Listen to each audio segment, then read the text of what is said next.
प्रस्तुत विमर्श का उद्देश्य विषय के प्रति तथ्य, तर्क और युक्ति के द्वारा सकारात्मक दृष्टिकोण विकसित करने का प्रयास मात्र है। विमर्श के संदर्भों में यदि परिस्थितिवश कभी कट या असंवैधानिक शब्दों का प्रयोग हो जाए, तो वह किसी व्यक्ति, वर्ग या संप्रदाय के प्रति अपमान के उद्देश्य से नहीं, बल्कि विषय को स्पष्ट करने भर को समझा जाए। हमारा उद्देश्य विवाद नहीं, संवाद में निहित है। यदि वीडियो बड़ा लगे तो भी अंत तक पूरे मनोयोग से सुनना आवश्यक है। मनोरंजन के अभिलाषी लोगों को इस चैनल में प्रवेश नहीं करना चाहिए। हमारा उद्देश्य प्रवचन करना नहीं, बल्कि सनातन शास्त्रीय विमर्श को सिद्धांत की कसौटी पर कसने योग्य विवेक जागृत करना है। सनातन संस्कृति के प्रति जागरूक लोगों के साथ ही उन सभी लोगों को एक बार ये वीडियो अवश्य देखनी चाहिए जिन्हें सनातन धर्म और संस्कृति से कोई भी शिकायत। तनोतना सदाशिवम। भगवान बुद्ध के नाम पर पूरा भारत सदियों से मूर्ख बनता चला आया है। पूरे भारत को इसलिए कहता हूँ क्योंकि भगवान बुद्ध के निर्वाण के बाद जब भगवान बुद्ध का जीवन व्रत, उपदेश वगैरह प्रथम संगीत में संकलित किए गए, उसके साथ ही भगवान बुद्ध के साथ ये टैग कर दिया गया कि भाई वो एक नास्तिक थे और वो नास्तिक मत प्रचारक थे। पुराणों में बार बार भगवान बुद्ध के अवतार की चर्चा आपको मिलेगी, इससे कोई इनकार भी नहीं करता। लेकिन पुराणों से बुद्ध निकाले नहीं जा सकते, और जो भगवान बुद्ध हैं वो नास्तिक के रूप में प्रतिष्ठित कर दिए गए। तो अब इस समस्या का समाधान कैसे हो? तो पूरी पीठाधीश्वर शंकराचार्य स्वामी निश्चलानंद सरस्वती जी ने तो सीधी बात कह दी कि ये वो बुद्ध हैं ही नहीं। बातें खत्म। हालांकि वो आज तक ये नहीं बता पाए कि वो जो पुराणों में वर्णित बुद्ध हैं, जिन्हें वो कहना चाहते हैं कि वो कोई दूसरे बुद्ध थे, तो वो बुद्ध कौन थे, कहाँ पैदा हुए, उनका कर्तृत्व क्या है, इस बारे में वो आज तक कुछ कह नहीं पाए। हाँ, मैंने सुना है कि कहीं एक बार उन्होंने मीडिया को बयान देते समय कहा था कि उनका शोध होना चाहिए, पर वो अभी तक शोध कर नहीं पाए हैं। तो ऐसे धर्माचार्यों ने हिंदू समाज को ये कहकर बरगला दिया कि भगवान बुद्ध नास्तिक हैं, और स्वतंत्रता के बाद भगवान बुद्ध को भीमराव अंबेडकर ने ये कहकर प्रचारित किया कि वो शूद्र और दलित उद्धारक हैं। भगवान बुद्ध जो हैं शूद्र, स्त्री और दलितों के मसीहा हैं। और उन्होंने तो बुद्ध को सन्यासी रहने नहीं दिया, उन्होंने तो वामपंथियों के समकक्ष खड़ा कर दिया। उनके बुद्ध भगवान क्रांतिकारी हैं। तो जन्म मरण से हमेशा के लिए मुक्ति की तलाश करने वाले महामानव बुद्ध को एक समुदाय ने कह दिया कि वो नास्तिक हैं, और दूसरे समुदाय ने कह दिया कि वो वामपंथी हैं।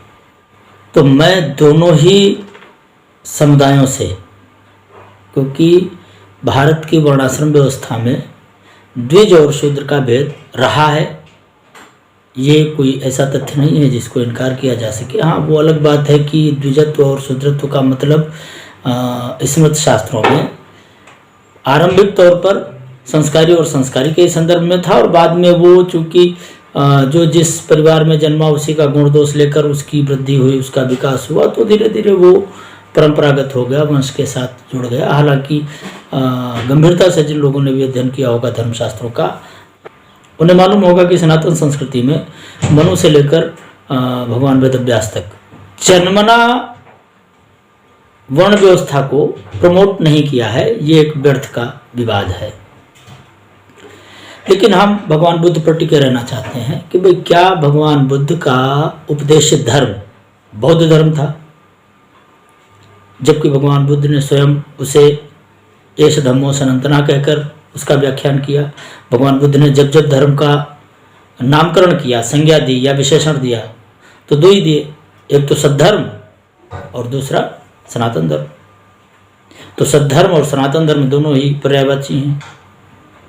बौद्ध धर्म कहाँ से आया, ये कोई अंबेडकर से पूछता, अब वो तो है नहीं, तो उनकी परंपरा में जो लोग हैं उनसे पूछा जाना चाहिए कि भाई बौद्ध धर्म का नाम भगवान बुद्ध ने कब लिया। अब रह गई बात ये कि हम भगवान बुद्ध के जीवन काल में ही देखें कि भाई भगवान बुद्ध से जुड़ने वाले लोग कौन थे। भगवान बुद्ध की जो शिष्य परंपरा थी, भगवान बुद्ध के संग में जो लोग शामिल हुए वो कौन लोग थे। तो अगर ये बात पता चल जाए तो मुझे लगता है सारा विवाद खत्म हो जाएगा और फिर कुछ करने की जरूरत नहीं रह जाएगी। तो ये हम उस वर्ग के लिए भी कह रहे हैं जो अपने आप को द्विज वर्ग मानता है और शूद्रों को किनारे रखने की बात करता है, और हम ये उन लोगों से भी कह रहे हैं जो अपने आप को शूद्र की सीमा रेखा में बांधकर भगवान बुद्ध को अपने सर पर ढोए घूम रहे हैं। मैंने अभी पुस्तक एक लिखी है, सनातन धर्मोद्धारक भगवान बुद्ध, तो वो पब्लिश होगी, मार्केट में आएगी, जब आएगी तब आएगी। मैं उसी पुस्तक से कुछ रहा हूँ कि भाई मैंने बहुत सारा अध्ययन करने के बाद भगवान बुद्ध के जीवन काल में जितने भी शिष्य मिले मुझे बौद्ध साहित्य में, उनकी एक सूची बनाई, उनका कुल गोत्र खानदान सब कुछ ढूंढा। हालांकि ये सूची लगभग अंगुत्तर निकाय में इसी तरह आई भी है, जिसमें मेरी गणना के हिसाब से भगवान के जीवन काल में जो जिन लोगों ने भगवान बुद्ध से प्रवृत्तियाँ ली अथवा उनके उपासक बने, उनमें से 2792 शिष्य उनके ब्राह्मण भिक्षु थे। 36 भिक्षु क्षत्रिय वर्ण के थे, ये सब शाक्य कुल के थे, शाक्य कुल के परिवारी थे। 5 वैश्य भिक्षु बने, 7 अवर वर्णीय भिक्षु बने, जैसे जिसमें उपालिनाई था, छंदक भी था, जैसे कि वो सुनीत था राजगृह का। तो इस तरह देखें तो कुल 7 भिक्षु ही अवर वर्णीय हैं। अब ये जो मैं नाम ले रहा हूं, इनके कुल गोत्र खानदान की लिस्ट तो हम बाद में दे देंगे। अंगुत्तर निकाय के कुछ स्क्रीनशॉट हम आपको दे रहे हैं जो भदंत आनंद कौशल्यान जी ने लिखी है, और लिखी नहीं है, अनुवाद किया है। वो पाली के जानकार थे, मैं तो पाली पढ़ा नहीं। मैंने तो जो भी बौद्ध साहित्य का अध्ययन किया वो महापंडित राहुल सांस्कृत्यायन जी के अनुवादों से किया है, या फिर भदंत आनंद कौशल्यान जी का। तो ये जो अंगुत्तर निकाय के स्क्रीनशॉट आप देख रहे हैं, ये भदंत आनंद कौशल्यान द्वारा अनुवादित अंगुत्तर निकाय के प्रथम निपात से हमने आपको दिखाए हैं। अब इन भगवान बुद्ध की शिष्य परंपरा को देखकर आप स्वयं निर्धारित करें कि भगवान बुद्ध ने दरअसल किस धर्म का उपदेश किया था। जिन भगवान बुद्ध को ब्राह्मणों का खंडक कह कहकर प्रचारित किया जाता रहा है, उन भगवान बुद्ध की उनके जीवन काल में जो शिष्य परंपरा बनी वो सारे ब्राह्मण थे। और उसके बाद भगवान बुद्ध के बाद से लेकर आज तक कोई एक ऐसा आचार्य तो बताओ जिसने संघ का प्रतिनिधित्व किया हो और वो शूद्र वर्ण से हो।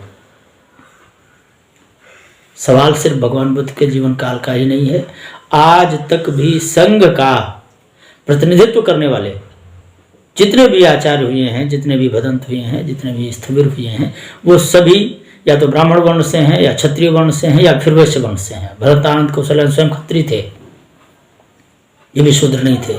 तो आज तक जिस भगवान बुद्ध की शिष्य परंपरा में ना तो उनके जीवन काल में कभी कोई शूद्र प्रवेश कर पाया, ना उनके जीवन काल के बाद उनकी धर्म परंपरा में जिन्होंने उनके धर्म को दार्शनिक स्वरूप दिया, उनमें से कोई शूद्र वर्ग का है, और फिर भी भगवान शूद्रों के उद्धारक हैं।